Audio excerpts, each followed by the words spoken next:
Assalamualaikum dan selamat sejahtera murid-murid. Kita bertemu lagi dengan bahagian seterusnya, bab 12. Okey, kita akan teruskan dengan subtopik yang berikutnya tentang bagaimana mentafsir perwakilan data. Okey, dengan mentafsir perwakilan data, kita dapat memperoleh maklumat dan seterusnya membuat inference dan ramalan. Okey, inference ni apa? Okey, inference ni ialah kesimpulan kecil. Kesimpulan kecil. Itu ialah inference.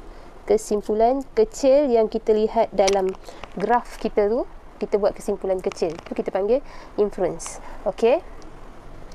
Yang ini kita boleh lihat sekarang ni semasa tempoh PKPB ni, kita boleh lihat apabila KKM memaklumkan bahawa PKPB perlu dilanjutkan sehingga tempoh tertentu. Ini adalah kerana mereka sudah mengkaji data dan membuat inference dan seterusnya membuat ramalan lah. Okey, berdasarkan data-data yang mereka telah kumpulkan. Baik, berikut ni adalah contoh 50 kes baharu pada 19 November 2020 bagi negeri Selangor. Baik, yang data ini cikgu sudah ubah. Cuma cikgu masukkan gambar ini sebagai untuk mencantikkan slide persembahan ni untuk kamu buka mata supaya kamu lihat dan tidak mengantuk. Okey, data-datanya semua cikgu telah padamkan dan cikgu sesuaikan dengan tahap untuk kamu belajar dalam bab data ni lah. Okey, jadi apakah yang dimaksudkan dengan histogram? Histogram ialah satu perwakilan data yang memaparkan data terkumpul dalam selang tertentu. Dia ada selang tertentu. Okey, yang ini contoh histogram cikgu buat ni, yang cikgu bulat-bulatkan tu ialah selang yang dimaksudkan. Di sini, kes baru ini ialah kekerapan. Kes baru di sini antara 0 ke 20, sini 0, sini 20 kekerapannya.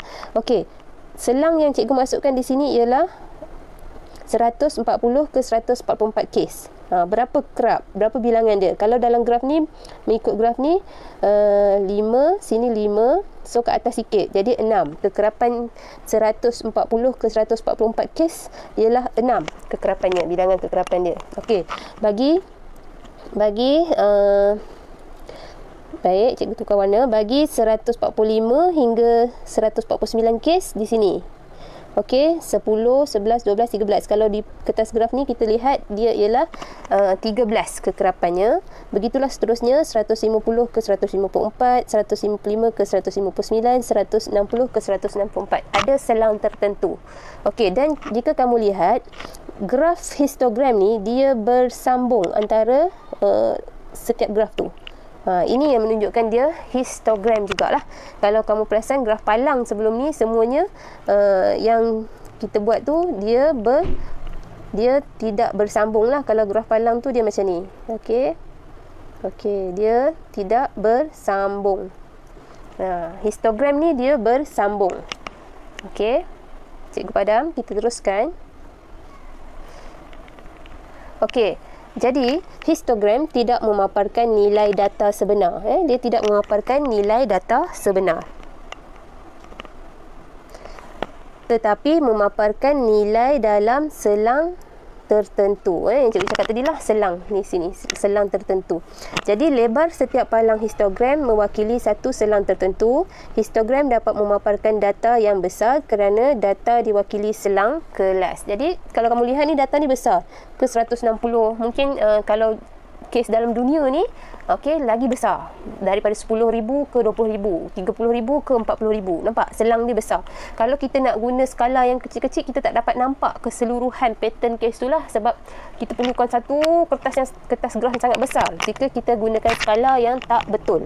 Okey, jadi kita gunakan histogram ni tadi membantulah memaparkan data yang mewakili, dapat memaparkan data yang besar. Okey, jadi ini adalah contoh histogram. Seterusnya kita lihat kepada poligon kekerapan. Baik, daripada sebuah histogram kita boleh menghasilkan poligon kekerapan. Poligon kekerapan ni apa? Okey, poligon kekerapan ialah graf yang menyambung titik tengah bahagian atas setiap palang histogram dengan garis lurus. Jadi histogram ni tadi dia ada titik tengah. Titik tengah ni dia dipalangkan di atas ni. Okey, seterusnya dia disambungkan dengan garis lurus. Okey, dia jadilah satu poligon kekerapan. Okey, poligon kekerapan. Baik, yang sebenarnya jika kita daripada histogram ni tadi sudah keluar dapat hasilkan poligon kekerapan, bentuknya ialah seperti ini. Okey. Jadi, apakah yang kita boleh lakukan dengan poligon kekerapan ni? Kita juga boleh melihat inference bagi sesuatu apabila kita dah ada poligon kekerapan. Okey, kita tengok contoh 14. Baik, dalam contoh 14 ni, poligon kekerapan di bawah menunjukkan masa yang dicatatkan oleh sekumpulan peserta dalam larian mesra di sebuah taman. Okey, yang pertama, cari jumlah peserta dalam acara larian mesra ini. Okey, berapa jumlah peserta dalam acara larian mesra ni? Okey, jumlah peserta kita boleh lihat dengan melihat kepada poligon kekerapan sinilah. Okey, di sini jumlah peserta 6 ke yang bawah ni masa yang ni masa, sini kekerapan. Jadi kita boleh lihat di sinilah. Okey, jumlah peserta 10 orang. Yang tanda di sini. Okey, 10 orang. So, jumlah peserta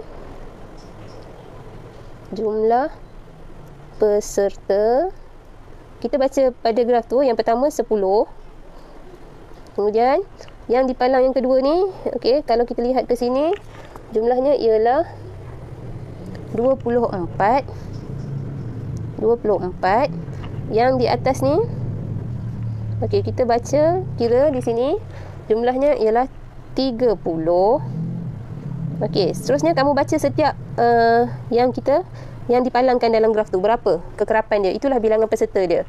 30, kat sini 26. Seterusnya yang ini 12, ni 12. Dan yang terakhir ni ialah 8. Okey, jumlah keseluruhan ini ialah 110 orang peserta. Kita pergi kepada soalan B. Cari bilangan peserta yang mencatatkan masa larian dalam tempoh 16 ke 20 minit.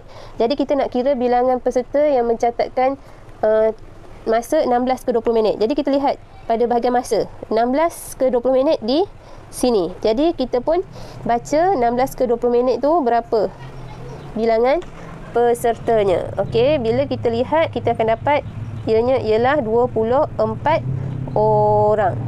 Okey. Soalan B selesai. Soalan C.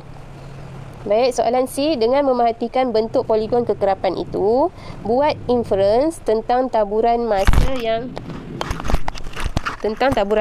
yang dicatatkan oleh peserta.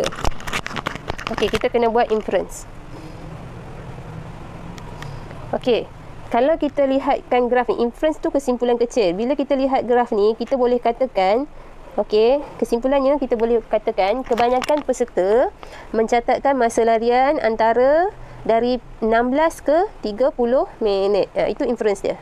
Okey, kebanyakan peserta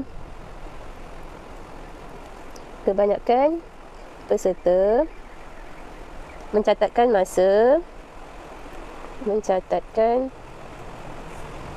masa larian dari 16 hingga 30 minit. Dari 16 hingga 30 minit. Okey, itu inference kita lah. Baik, soalan C juga sudah selesai. So, jadi daripada histogram, daripada poligon kekerapan tadi, ini perkara-perkara yang dapat kita jawab bila kita baca pada graf tersebut. Baik, murid-murid boleh teruskan dengan membuat latih diri 12.1D.